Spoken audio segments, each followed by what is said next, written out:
I'd like to talk today about digitalization and specifically about a couple of trends that are happening within digitalization. And I will do this from a double perspective, from the perspective of a dentist and from a perspective of a lab owner, so I can, be in both sides of the coin or of the story. Now, there's a couple of business models that are, happening at the same time, and there are a few that are emerging. And I just want to touch in this short talk a little insights about the different options which you have when you digitalize your, your workflow and eventually your business. And the first business model that comes to mind is probably the first one as CAD/CAM emerged in dentistry, which is chairside. Now, the advantages of chairside is the fact that you have a decent autonomy, you can control everything that you do. It's fast. And there's a couple of disadvantages as well, which means it's pretty much limited in indication. It's pretty much designed for single tooth and quadrant dentistry, which even though is probably the vast majority of dentistry happening around the world, personally it has never been my cup of tea, because I always felt that it's like lacks many times the overall vision, and it pretty much has one way of doing it which I was never a fan of, which means chairside starts once you have the prep, while modern dentistry starts way before you prep. You have the planning first and then you prep according to that, etc. So another disadvantage is the fact that you lose efficiency. All you have as a dentist is chair time. Now, if you're also going to spend it chair side, instead of doing the dentist stuff, you're going to do all the other in-betweens, you're going to be less efficient at the end of the day, at least in my mind. The second model is the traditional relationship between the clinic or the dentist and the lab. Now, the way that most people imagine digitalization here is, buying the technology and then just, for example, switching the impression with the scan. And of course, this is the starting point, obviously, but it gets a little bit more complicated than that. And the pros here is the fact that you don't have pretty much any limitation indication. When you work with a lab, they can pretty much do any difficulty of case. Second, another advantage is that you will be more efficient with your time, because you don't have to do the extra chairside stuff, you as a dentist. Disadvantages is opposite to chairside. You will have longer delivery times on average, significantly longer. You have less control, because obviously part of the flow is in your hands, part of the flow is in somebody else's hands. And if you combine that with a new learning curve, potentially can lead to problems. And usually problems result in subpar results, and when subpar results occur, there's a lot of frustration in the middle, there's a blame game, and it takes a long time to mature a relationship like this. The third model, the third way you can do things, is an in-house lab. Now, in-house lab has a lot of advantages. In-house lab, you technically have all the benefits of working with a lab, but less of the disadvantages, because everything being in one place, communication is better, delivery times are better, the speed in which you can improve things is better. The only downside to in-house lab is probably being able to motivate top-tier technicians to join in this type of business model, because most of the top-tier technicians want their own business and independence. But should you manage this aspect, I think it's probably one of the most powerful models there is. And this is currently what we are into right now out of these models when it comes to the clinic. And I want to talk about some learning points that I can share. What are take the strengths from working in an in-house lab and try to extrapolate to just bring them to the other alternatives. So first of all, I think the strongest thing that you have when you're working with an in-house team as a dentist is the fact that you can call the technician virtually any time to be next to you, to ask an opinion or to check, to validate something. Like the most basic thing is right before you scan, you can just call the technician, have him, be with you when you look over the preps and make sure that everything is according to the plan. And this is invaluable, because in the other way of doing things, you're going to send the scan, patient will leave, and you're going to know you have a problem by the time the patient has already left, which usually it never really gets corrected. It gets tackled somehow, and it's not the same. I think there's a simple, in the way we work, a simple validation system which works in-house, but I want to share how you can do it also when you don't have an in-house relationship. First of all, I think there should be like as close to real time as possible validation of both input and output. And by this I mean me as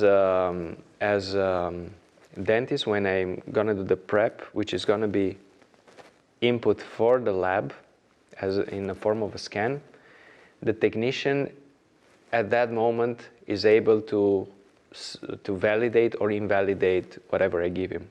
He can say, I want to change this here, or I want to do this here, or I need more space here, or I need to change the angulation of this here, whatever. And whatever he says is sacred at this point. Once he says, okay, then the validation rights are passed to me. And then I can do the same with the design. With whatever he designs on top of my input, that's going to be the output. Now, the way you can do this if you are not working in the same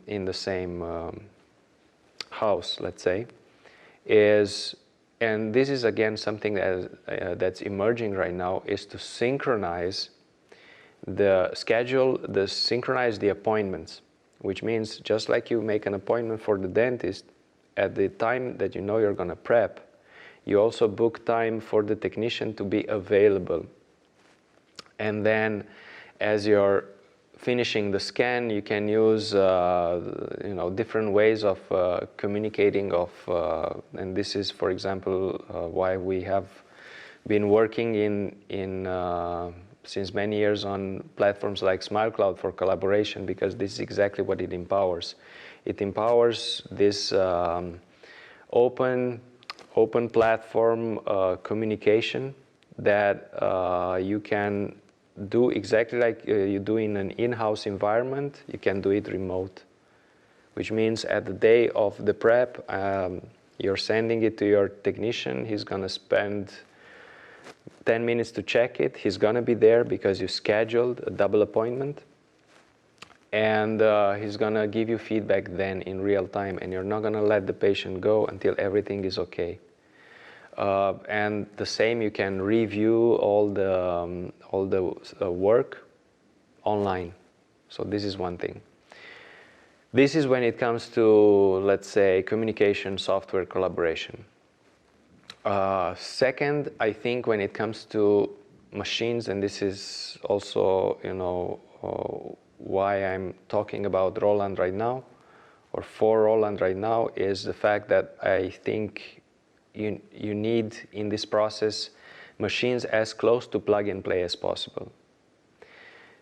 And this is why I'm a fan of specifically the wet milling machine from 𝓕𝓵𝓸𝓻 that we use a lot, the DGSHAPE because believe it or not, we have 3 machines right now.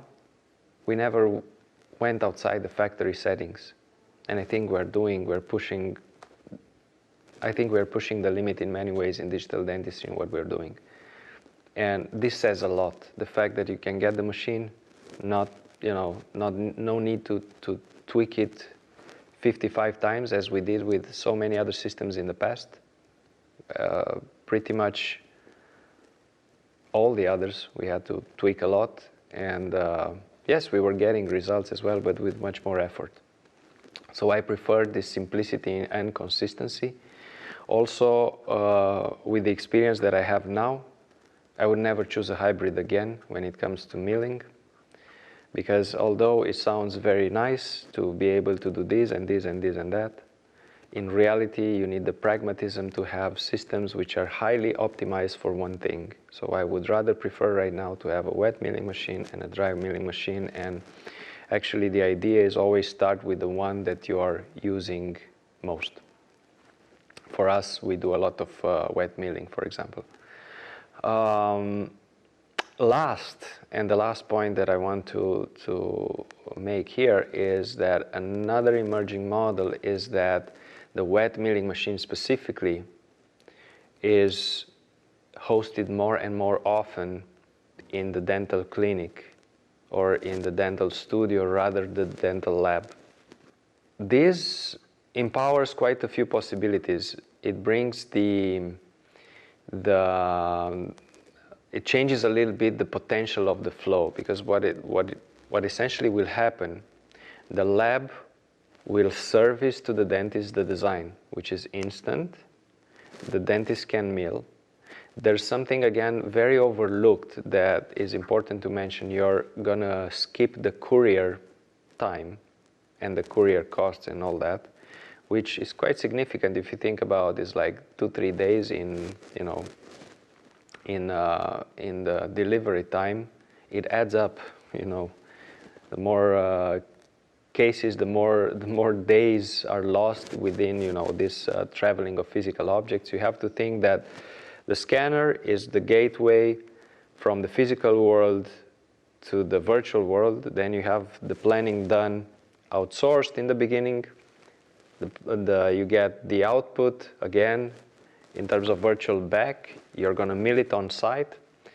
The only, let's say, disadvantage that you have here, if you want to, do any kind of case, is you're probably going to need like, let's say, a minimum junior technician on site to just polish, do contact points, and stain for you. Assuming that you're going to work with monolithic restorations, of course, which I think are it's not a question anymore today if they are feasible or not. They are quite very feasible. And also, this is, I think, the intermediate step from going from the lab relationship to the in-house relationship. And this is what we see as a cycle.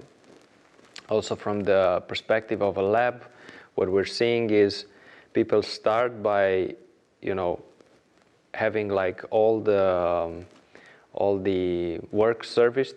Then they get the milling machine, and then they cut the costs and they grab more of the flow, and we just service them design. And after they have like the learning curve or at least part of it mastered in a comfortable way, then they switch to autonomy to their in-house lab, and it's like a cycle. So I'm not gonna advocate for one or the other, because that's not my my role here. I just want to point out, and this is what this small talk was all about making you aware of the options and where exactly do you want to position yourself in this ecosystem, and where exactly you wanna go.